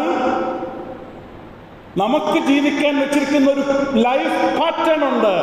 ആ പാറ്റേൺ എന്ന് ലംഘിക്കുമോ അന്ന് ദൈവത്തിൻ്റെ മഹത്വം നാം മുഖാന്തരം നഷ്ടപ്പെടും. അത് സത്യമാണ്. ദൈവത്തിൻ്റെ വചനം, ശമൂവേലിൻ്റെ പുസ്തകത്തിൻ്റെ പഠനമൊക്കെ പിന്നെ രസമാണെന്നറിയാം. അതൊക്കെ വായിക്കുമ്പോൾ യഹോവയുടെ പെട്ടകത്തെക്കുറിച്ച് പഠിക്കണം. യഹോവയുടെ പെട്ടകം ഒരു പ്രസംഗമാണ്. 4-5 ദിവസത്തെ ബൈബിൾ സ്റ്റഡിയാണ്. യഹോവയുടെ നിയമപ്പെട്ടകം നോക്കിയാൽ പട്ടുപോകും. അങ്ങനെ പുസ്തകം പഠിപ്പിക്കുന്നു. നോക്കിയവർ ബേത്ശെമെശിർ നോക്കുക നിമിത്തമാണ് പട്ടുപോയത്. ഇങ്ങോട്ട് വന്നപ്പോൾ നോക്കിയെന്നവർ മാത്ര പവർഫുള്ളാണ് ഈ യഹോവ. ആ പവർഫുൾ യഹോവയുടെ ആലയത്തിലെ യഹോവയുടെ പൊൻവെള്ളിപ്പാത്രങ്ങൾ, യഹോവയുടെ ശുശ്രൂഷയ്ക്ക് നിവേദിതമായ പൊൻവെള്ളിപ്പാത്രങ്ങളെ സൂക്ഷിക്കേണ്ടവൻ സൂക്ഷിച്ചില്ലെങ്കിൽ അതിൻ്റെ മഹത്വം നഷ്ടപ്പെടും നീ മുഖാന്തരം. അതാണ് പ്രവാചകന്റെ വിലാപം. ദൈവമേൽപ്പിച്ചു. പ്രവാചകന്റെ വിലാപം എന്ന 2-ാം അധ്യായം, യിരെമ്യാപ്രവചനം 2-ാം അധ്യായം 12-13 വാക്യങ്ങൾ. എൻ്റെ ജനം എൻ്റെ കുഞ്ഞുങ്ങളെ ഇതൊക്കെ പഠിക്കണം, ഇതൊക്കെ കാണാപ്പാഠം പഠിക്കേണ്ടതാ. എൻ്റെ ജനം 2 ദോഷം ചെയ്തിരിക്കുന്നു. ഒന്ന്, അവർ ജീവജലത്തിൻ്റെ ഉറവിയായ എന്നെ ഉപേക്ഷിച്ചു, വെള്ളമില്ലാത്ത പൊട്ടക്കിണറിലേക്ക് തിരിഞ്ഞിരിക്കുന്നതിന് നിദർശനമാണ് മഹത്വം ബൊഷ്പോയ് എന്ന് തോന്നത്തക്ക തരത്തിൽ വിശുദ്ധ ആലയത്തിലെ വിശുദ്ധ പാത്രങ്ങൾ അവർക്ക് നഷ്ടപ്പെട്ടത്. പിന്നെ ഈ യെശയ്യാവ് യിരെമ്യാവ് ഒക്കെ നമുക്ക് പഠിച്ചു കഴിയുന്നതിനെ നമുക്കറിയാം അവരുടെ പോക്ക് എന്നാണ്. ഈ ദൈവത്തിൻ്റെ ആലയത്തിലെ യിരെമ്യാവ് പ്രവാചകൻ പ്രവചനം ജീവിച്ചിരുന്ന കാലഘട്ടത്തിൽ ഒരു യെഹോയാക്കീം രാജാവിനെ വിളിച്ചിട്ട് പറഞ്ഞു, സിദെക്കീയാവിനോടൊക്കെ പറഞ്ഞു, കുഴപ്പം വരാൻ പോവുക. എന്നിട്ട് ദൈവത്തിൻ്റെ അരുളപ്പാട് ഇങ്ങനെ എഴുതി ബാരൂക്കിനെ കൊണ്ട് എഴുതിച്ചു. ബാരൂക്ക് കുത്തിയിരുന്ന് എഴുതിയ പുസ്തകം വായിച്ച് കേൾപ്പിച്ചു. അപ്പോൾ രാജാവ് എന്നാ പറഞ്ഞേ? കൊണ്ടുവരാൻ പറഞ്ഞു. എന്താ കൊണ്ടുവരുന്നത്? പേനാക്കത്തി കൊണ്ടുവന്ന് ചുരുളല്ല, ഉള്ളി രസമാണ്, കത്തി കൊണ്ട് മുറിച്ച് നെരിപ്പോടെന്ന് വാക്കാവും. നെരിപ്പോട് അന്ന് വന്ന് ഇന്നുണ്ട്. നെരിപ്പോട്ടിലിട്ട് ചുട്ട് കളഞ്ഞു. ഇത് കണ്ടുകൊണ്ട് ദൈവം പറഞ്ഞു, രാജാവേ, നിനക്ക് ഒരധികാരവും ദൈവത്താൽ അല്ലാതില്ല. അത് ആത്മീകമായാലും ഭൗതികമായാലും ദൈവം തരാത്ത ഒരധികാരവും ദൈവത്തോടൊത്ത് എക്സസൈസ് ചെയ്തില്ലെങ്കിൽ ഗുണത്തെക്കാളേറെ ദോഷമായി തീർന്നിട്ടുണ്ട്, ഇന്നും തീർന്നുകൊണ്ടിരിക്കുക. അപ്പോൾ ഇത് രാജാവിനെ അവിടെ ആക്കിയത് ആരാണ്? ദൈവമാണ്. യോശിയാവിൻ്റെ ചരിത്രത്തിൻ്റെ പിൻഗാമിയാണ്. പക്ഷെ ദൈവത്തെ നഷ്ടപ്പെടുത്തി, ദൈവത്തെ ജീവിതവൃത്തത്തിൻ്റെ കേന്ദ്രത്തിൽ തുടച്ചു മാറ്റി, തൽസ്ഥാനത്ത് ജാതീയ ദേവന്മാരെ പ്രതിഷ്ഠിച്ചു, അവർക്ക് ബലി കഴിച്ചു. ദൈവത്തിന് ഒരിക്കലും സഹിക്കാൻ പറ്റാത്തൊരു കാര്യമാണ് തനിക്ക് പകരമായി മറ്റൊരു ദേവനെ പ്രതിഷ്ഠിക്കുന്നത്. ബാരൂക്ക് പിന്നെയും അതെഴുതി സൂക്ഷിച്ച കോപ്പികളിലൊന്നാണ് ഈ ദാനിയേലിലുണ്ടായിരുന്നു. അതാണ് ദാനിയേൽ വായിച്ചുകൊണ്ടിരിക്കുമ്പോൾ 70 ആഴ്ചവട്ടം കണ്ടെന്ന് പറയുന്നത്. യിരെമ്യാവിൻ്റെ പുസ്തകം കയ്യിലുണ്ടായിരുന്നു. യിരെമ്യാവ് മരിച്ചുപോയി. യിരെമ്യാവിൻ്റെ പുസ്തകം, അതായത് ഈ ചുരുളെഴുത്തൊരെണ്ണം ആരുണ്ടായിരുന്നു? ദാനിയേലിലുണ്ടായിരുന്നു. ആ പ്രവാസകാലത്ത് ദാനിയേൽ ഇത് വായിച്ചുകൊണ്ടിരുന്നപ്പോൾ 70 ആഴ്ചവട്ടത്തെക്കുറിച്ചുള്ള ഒരു വെളിപ്പാടുണ്ടായി. 70 വർഷം കഴിയുമ്പോൾ ഈ ജനത്തിന് വീണ്ടെടുപ്പുണ്ടാകും. ഇതിന് 70 ആഴ്ചവട്ടത്തിൻ്റെ എക്സ്പ്ലനേഷനും ഒക്കെ ദൈവം അദ്ദേഹത്തിന് വെളിപ്പെടും. അതൊക്കെ നമുക്ക് പിന്നീട് വരുന്നേ ഉള്ളൊന്നും ആയില്ല. ദാനിയേൽ പ്രവചനം വളരെ ഗഹനമായി പഠിക്കേണ്ടതാണ്. ഇത് വേദപുസ്തകത്തിൻ്റെ മുഴുവൻ വെളിച്ചത്തിൽ പഠിക്കേണ്ടത്. ബാബിലോൺ എന്നറിയപ്പെടുന്ന ഈ സ്ഥലത്തിൻ്റെ മറ്റൊരു പേരാണ് മെസൊപ്പൊട്ടേമിയ. അതിൻ്റെ അർത്ഥം എന്താണ്? മെസോ ഇടയ്ക്കുള്ള സ്ഥലം, പൊട്ടേമിയ നദികൾ, 2 നദികളുടെ ഇടയ്ക്കുള്ള സ്ഥലം. ഒന്ന് വാൻതടാകത്തിൽ നിന്ന് ആരംഭിച്ച് 2300 കിലോമീറ്റർ സഞ്ചരിച്ച് പേർഷ്യൻ കടലിൽ പതിക്കുന്ന യൂഫ്രട്ടീസ് നദി. മറ്റൊന്ന് അരാരാത്ത് പർവ്വതത്തിൽ നിന്ന് ഉത്ഭവിച്ച് 1900 കിലോമീറ്റർ സഞ്ചരിച്ച് പേർഷ്യൻ കടലിലേക്ക് പതിക്കുന്നതിന് മുൻപ് യൂഫ്രട്ടീസുമായി ചേരുന്ന സ്ഥലം. അത് രണ്ടിൻ്റെയും ഇടയ്ക്കുള്ള സമതല പ്രദേശമാണ് ബാബിലോൺ എന്ന പേരിൽ അറിയപ്പെടുന്നത്. ബാബിലോണിയ സംസ്കാരം ഉൾഖനനം ചെയ്ത് കിട്ടിയ തെളിവുകളനുസരിച്ച് ഒത്തിരി ഉന്നതമായ സംസ്കാരത്തെ പറ്റിയുള്ള വിശദീകരണമുണ്ട്. ഡ്രെയിനേജ് സിസ്റ്റം അന്ന് നിലനിന്നിരുന്നു. എഴുത്തുകൾ കടലാസിലല്ല, പിന്നെ കളിമണ്ണിൻ്റെ ചെറിയ സ്ലേറ്റുകൾ എടുത്ത് ഉണക്കിയിട്ട് അതിൽ പ്രത്യേക ലിപി ഉപയോഗിച്ച് ചരിത്രം രേഖപ്പെടുത്തിയിരുന്നു. അതിൻ്റെ പേരെന്താണ്? ഞാൻ പറഞ്ഞതായിരുന്നു, ക്യൂണിഫോം ലിപികളിൽ അത് എഴുതി ഉണക്കിയിട്ട് ചൂളയ്ക്കകത്ത് വെച്ച് ചുട്ട്, നമ്മുടെ ഈ ഓടൊക്കെ ഇല്ലേ അതുപോലെ ചുട്ടെടുത്ത് സൂക്ഷിച്ചിട്ടുണ്ട്. അത് ഖനനം ചെയ്ത് കിട്ടിയപ്പോൾ അത് കണ്ടെടുത്തു, അത് വായിച്ചു. അതിലൂടെ ഒത്തിരി കാര്യങ്ങൾ, അന്നത്തെ സംസ്കാരം, കല, വാണിജ്യം, ആർട്ട്, ചക്രങ്ങൾ ഉപയോഗിക്കുന്ന സംവിധാനം, ഇഷ്ടികയറുത്ത് ബിൽഡിങ്സ് ഉണ്ടാക്കുന്ന സംവിധാനം, ഇതിനെല്ലാം കുറിച്ചെല്ലാം രേഖപ്പെടുത്തിയിട്ടുണ്ട്.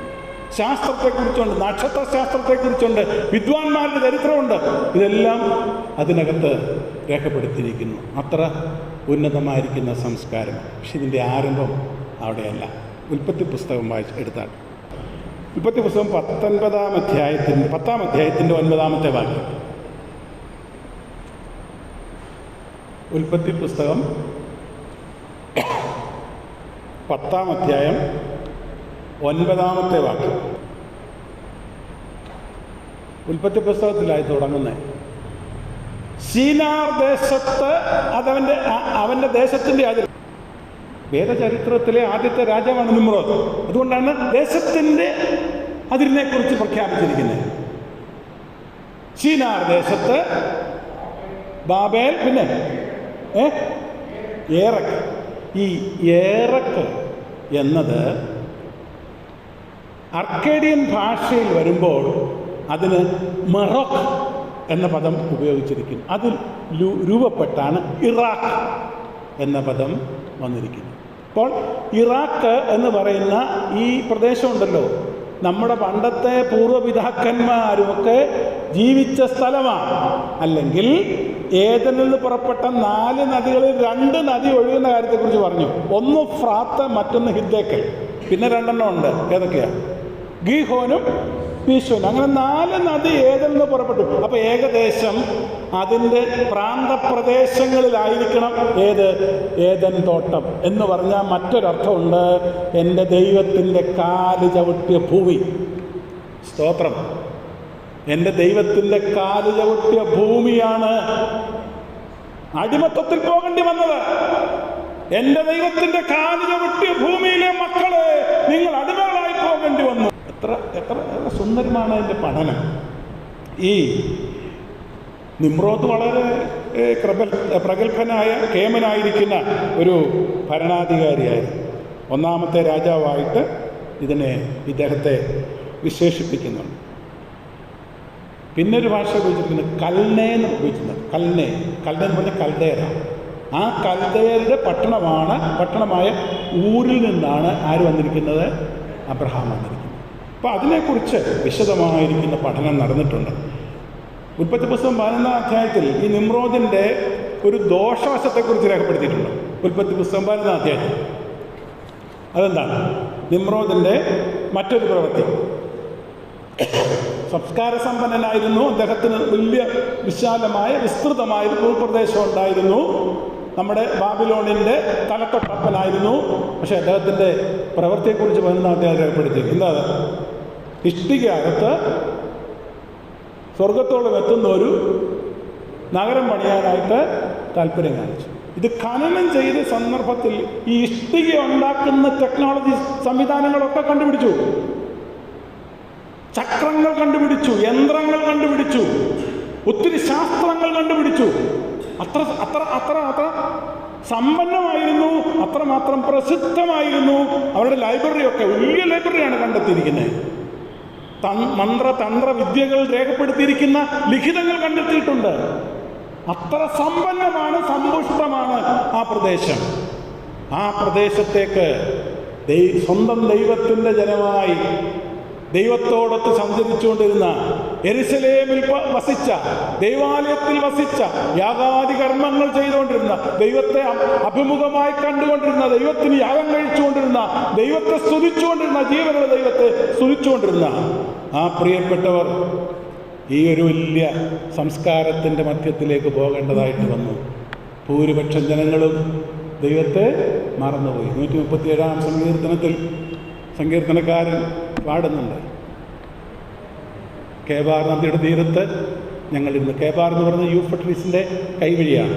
കേബാർ നദിയുടെ തീരത്ത് ഞങ്ങളിരുന്നു, കിന്നരങ്ങളെ ഞങ്ങൾ അലയവൃക്ഷത്തിന്മേൽ തൂക്കിയിട്ടു എന്നൊക്കെ പറഞ്ഞ് അവരുടെ വിലാപമുണ്ട്. അതൊരു മറ്റൊരു പഠന വിഷയമാണ് 137-ാം സങ്കീർത്തനം. പ്രിയപ്പെട്ടവരെ, ഈ മനുഷ്യൻ്റെ ചരിത്രം കുറേ കഴിഞ്ഞപ്പോൾ അദ്ദേഹം മരിച്ചു. അദ്ദേഹത്തെ കൊന്നു, ഉപായത്തിൽ കൊന്നിട്ട് അദ്ദേഹത്തിൻ്റെ ശരീരം ഖണ്ഡിച്ച് കഷണങ്ങളാക്കി അവരുടെ ദേശത്തെല്ലായിടവും കൊടുത്തയച്ചു. അത്ര ഭയങ്കരമായി ഉള്ള ഒരു ഭരണാധികാരിയായിരുന്നു അദ്ദേഹം. അപ്പോൾ അദ്ദേഹത്തിൻ്റെ ഭാര്യയായിരിക്കുന്ന സെമിറാമിസ്, നിമ്രോദിൻ്റെ ഭാര്യയുടെ പേര് സെമിറാമിസ് രാജ്യഭാരം ഏറ്റെടുത്തു. സുന്ദരിയായിരിക്കുന്ന ഒരു പ്രിയപ്പെട്ടവൾ ഭരണസാരഥ്യം ഏറ്റെടുത്തു. അവൾ താൻ തോന്നിയായി ജീവിച്ചു, ബോധിച്ചതുപോലെ ജീവിച്ചു. ജീവിച്ചതിൻ്റെ ഫലമായി 1 വർഷം കഴിഞ്ഞപ്പോൾ, ഭർത്താവ് മരിച്ച് 1 വർഷം കഴിഞ്ഞപ്പോൾ ഒരു ആൺകുട്ടിക്ക് ജന്മം നൽകി. നിനസ് എന്ന് ആ കുഞ്ഞിൻ്റെ പേര്. നിനസിന് ജന്മം നൽകി. അവന് അത്ഭുത സിദ്ധിയുണ്ടെന്ന് പ്രഖ്യാപിക്കുകയും ആ കുഞ്ഞിനെ ദൈവമായി ആരാധിക്കുകയും ചെയ്യാനായിട്ട് താല്പര്യം കാണിച്ചു. നിമ്രോദാണെങ്കിൽ സൂര്യദേവനെ നമസ്കരിച്ചുകൊണ്ടിരുന്ന ആരാധനാ സമ്പ്രദായം ചരിത്രത്തിൽ ഏർപ്പെടുത്തി. ബാലിന് ദൈവന്മാരെ ഉണ്ടാക്കി. ആ സൂര്യദേവന് വേണ്ടി കൽപ്പിച്ചതായിരിക്കുന്ന ദേവനാണ് ബാലിന് ക്ഷേത്രങ്ങൾ ഉണ്ടാക്കി അവിടെ പൂജ ചെയ്തിരുന്നു. അദ്ദേഹത്തെ, ചക്രവർത്തിയെ ആരാധിച്ചാൽ ദൈവത്തെ ആരാധിക്കുന്നതിന് തുല്യമാണെന്ന് പറഞ്ഞിട്ട് ചക്രവർത്തി ആരാധന ചരിത്രത്തിൽ ആദ്യമായി ഇൻട്രൊഡ്യൂസ് ചെയ്തു. അങ്ങനെ അദ്ദേഹത്തെ ആരാധിക്കാത്തവരെ നിഷ്കരണം വധിക്കുന്നതിനും അദ്ദേഹത്തിന് മടിയുണ്ടായിരുന്നില്ല. ഈ മകൻ ജനിച്ചു കഴിഞ്ഞു, ജനമിളകി. ഇതെങ്ങനെ സംഭവിച്ചു? അപ്പോൾ സെമിറാമീസ് പറഞ്ഞു, ഇത് ബാൽദേവന്റെ അവതാരമാണ്. തിന്മയെ ആത്മീയവൽക്കരിക്കുന്ന കുബുദ്ധികൾ എക്കാലവും തിന്മയെ ആത്മീയവൽക്കരിക്കുക, സ്പിരിച്വലൈസ് ചെയ്യാൻ, ഈവിൾ പ്രാക്ടീസസിനെ സ്പിരിച്വലൈസ് ചെയ്യുന്ന ഒരു പ്രവണത ഇക്കാലത്ത് നിലനിൽക്കുന്നുണ്ട് ഒത്തിരി. ഒരിക്കലും തിന്മയുടെ ശക്തിയെ ആത്മീയവൽക്കരിച്ചാൽ അത് അധികാലം നിൽക്കത്തില്ല. അതൊക്കെ കുറേ കഴിയുമ്പം മുഖം മൂടി അഴിഞ്ഞ് താഴെ പോകും. സത്യം സത്യം മാത്രമേ ജയിക്കൂ. എത്ര ശക്തി ശ്രമിച്ചാലും നന്മയുടെ ശക്തിയെ മൂടിവെക്കാൻ തിന്മയുടെ ശക്തിക്കാവില്ല. കുറെ കഴിയുമ്പോൾ അത് പൊട്ടിച്ച് പുറത്തു വരും, നന്മ വെളിപ്പെട്ടു വരും. അതാണ് സത്യം, അതാണ് യാഥാർത്ഥ്യം. അതുകൊണ്ടാണ് നന്മയുടെ പക്ഷത്ത് നിൽക്കാൻ ദൈവം നമ്മളെ പഠിപ്പിക്കുന്നത്. സെമിറാമീസ് പറഞ്ഞു. അപ്പം ജനം പറഞ്ഞു, ഞങ്ങൾക്ക് അങ്ങനൊന്നും കാണാൻ പറ്റുന്നില്ലല്ലോ. ഉടനെ അവർ പറഞ്ഞു, ജഡവാസമുള്ള ആളുകൾക്ക് കാണാൻ പറ്റത്തില്ല, ബ്രഹ്മചാരികൾക്ക് മാത്രമേ ഈ ദേവന്റെ രൂപം കാണാനായിട്ട് സാധിക്കത്തുള്ളൂ. നോക്കണേ, അടുത്ത പരിപാടി. ഒരു കള്ളത്തിൽ നിന്ന് മറ്റൊരു കള്ളത്തിലേക്ക് ചാടുക. ആള് ബ്രഹ്മചാരികളായിരിക്കുന്ന പൂജാരികളെ നിയമിച്ചു. അങ്ങനെയാണ് ബ്രഹ്മചര്യ ഈ പൂജകൾക്ക്, ആരാധനയ്ക്ക് ബ്രഹ്മചാരികൾ ആവശ്യമായി ചരിത്രത്തിൽ ഇൻട്രൊഡ്യൂസ് ചെയ്ത് അന്നാണ്. അന്ന് മുതൽ ഇന്ന് വരെ പല മതങ്ങളിലും അങ്ങനെയുള്ള പഠിപ്പിക്കലുകൾ നിലനിൽക്കുന്നു. അവര് ഈ ചെറുക്കനെയും അപ്പനെയും അമ്മയും കൂടെ ആരാധിക്കുന്ന പ്രവണത കൂടി. അവരുടെ രാജ്യം അവസാനിച്ചു കഴിഞ്ഞിട്ടും ഇവരെക്കുറിച്ചുള്ള ഒത്തിരി പുരാണങ്ങളുണ്ട്. ഗൽഗമേഷ് എന്ന് പറയുന്ന ഒരു രാജാവ് എഴുതിയ എപ്പിക്കുണ്ട്, പുരാണമുണ്ട്. ആ പുരാണത്തിൽ ഇത് ഖനനം ചെയ്ത് കഴിഞ്ഞപ്പോൾ കിട്ടിയതായിരിക്കുന്ന രൂപങ്ങളുണ്ട്, കൊത്തിയതായിരിക്കുന്ന ഒത്തിരി സ്തൂപങ്ങളുണ്ട്. 136 സ്തൂപങ്ങൾ കണ്ടുപിടിച്ചത്, 52 ക്ഷേത്രങ്ങൾ കണ്ടുപിടിച്ചു, ഒത്തിരി കല്ലുകളിൽ കൊത്തിയ രൂപങ്ങൾ കണ്ടുപിടിച്ചു. അതിൽ പ്രധാനപ്പെട്ടത് നിമ്രോദിൻ്റെ തനതായ രൂപം, നിനസിൻ്റെ തനതായ രൂപം, സെമിറാമിസിൻ്റെ തനതായ രൂപം. ഇത് 3 പേരും കൂടെ ചേർന്നുള്ള രൂപം. ഇതെല്ലാം കണ്ടെത്തി. ഇവർക്ക് ദിവ്യത്വം കൊടുക്കാൻ വേണ്ടി തലയുടെ ചുറ്റും വെളിച്ചം ഉണ്ടാക്കുന്ന ഒരു സംവിധാനം ചെയ്തു. പശ്ചാത്തലം നിലനിൽക്കുന്നിടത്തേക്കാണ്, ആ ആരാധനാ സമ്പ്രദായം നിലനിൽക്കുന്നിടത്തേക്കാണ് ഏകദൈവ സത്യത്തെ ആരാധിക്കുന്ന തൻ്റെ ജനം പോകേണ്ടി വന്നതിൻ്റെ പിൻപിലുള്ള ഒറ്റ കാര്യമുണ്ട്. ജീവജലത്തിൻ്റെ ഉറവയായ എന്നെ ഉപേക്ഷിച്ചു, പിന്നെ വെള്ളമില്ലാത്ത പൊട്ടക്കിണറിലേക്ക് അഭയം പ്രാപിച്ചിരിക്കുന്നു. പ്രിയപ്പെട്ടവരെ, ബാബേലിൽ നിന്ന് യാത്ര ആരംഭിച്ചതായിരിക്കുന്ന ദൈവത്തിൻ്റെ ജനമായ അബ്രഹാമിൻ്റെ മക്കളാക്കുന്ന ഇസ്രായേൽ 28 തലമുറ കഴിഞ്ഞപ്പോൾ തിരിച്ച് എങ്ങോട്ട് പോകേണ്ടി വന്നു? ബാബേലിലോട്ട് പോകേണ്ടി വന്നു.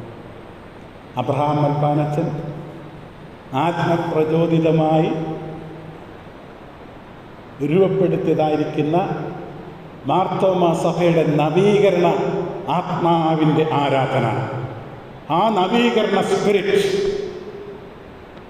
വർഷങ്ങൾ പലത് പിന്നിട്ടപ്പോൾ ഒരിക്കൽ നമുക്ക് ലഭ്യമായിരുന്ന ആ നവ ആത്മചേതന, ആത്മചൈതന്യം, ആത്മദർശനം സ്ലോലി നഷ്ടപ്പെട്ടുകൊണ്ടിരിക്കുന്ന ഒരു കാലത്താണ് നമ്മൾ ജീവിക്കുന്നത്. വിശ്വാസത്തിൻ്റെ തീവ്ര നിമിത്തം എല്ലാം ഉപേക്ഷിച്ചുകൊണ്ട് കൽദയരുടെ ഊര് വിട്ട് ജൈത്രയാത്ര ചെയ്ത് വിശ്വാസ കണ്ണുകൊണ്ട് ദൈവത്തെ മാത്രം നോക്കിക്കൊണ്ട് വിശ്വസിച്ചവന്റെ കണ്ണുകളിലേക്ക് നോക്കിക്കൊണ്ട് എവിടേക്ക് പോകുന്നറിയാതെ വിശ്വാസയാത്ര ആരംഭിച്ച അബ്രഹാമിന്റെ സന്തതി പരമ്പര 28 വർഷം കഴിഞ്ഞപ്പോൾ വിട്ടുപോകുന്നിടത്തേക്ക് വരേണ്ടി വന്നെങ്കിൽ എക്കാലത്തെയും ദൈവജനത്തിന് ഉണ്ടാകാൻ സാധ്യതയുള്ള ശാപമാണിത്. അതിൽ നിന്ന് മടങ്ങി വരണം നമുക്ക്. ഞാനിവിടെ 76 പ്രസംഗിച്ചിട്ടുണ്ട്. 1976 കൊമ്പാടിയിൽ പഠിക്കുന്ന സന്ദർഭത്തിൽ അന്ന് ഞാൻ ഗായകസംഘയിൽ യുവജന സംഘത്തിന് പാട്ട് പഠിപ്പിച്ചിട്ടുണ്ട്. നമുക്ക് നമ്മുടെ ജീവിതത്തെ ഒന്ന് പരിശോധിക്കാം. ആരംഭിച്ച ജീവിതയാത്ര ഇന്നെത്തി നിൽക്കുന്നത് എവിടെയാണ്? നമ്മുടെ ആത്മജീവിതത്തിൻ്റെ വളർച്ച, അതിൻ്റെ പുരോഗതി മേലോട്ടോ താഴോട്ടോ? ഒരു പടിയുടെ പ്രിയനെ അടുത്ത് സ്നേഹിക്കാൻ നമുക്ക് സാധ്യമാവുമോ പ്രിയപ്പെട്ടവരെ? ദിനം തോറും ദൈവത്തിന് സ്തോത്രം. നമുക്ക് നമ്മളെ തന്നെ വിലയിരുത്താം. 28 തലമുറ കഴിഞ്ഞപ്പോൾ ബാബിലോണിലേക്ക് പോകേണ്ടി വന്നതുപോലെ ഞാൻ ലോകത്തോട് യാത്ര പറയും. എൻ്റെ തലമുറ ഞാൻ വിട്ടുപോകുന്ന ആ ഇടത്തേക്ക് പോകാൻ, തലമുറ വിട്ടുപോകുന്ന ഇടത്തേക്ക് മടങ്ങിപ്പോകാൻ ഇടയാവല്ലേ. ദൈവമക്കളെ, ദൈവവരങ്ങൾ നമ്മെ തന്നെ സമർപ്പിക്കാം.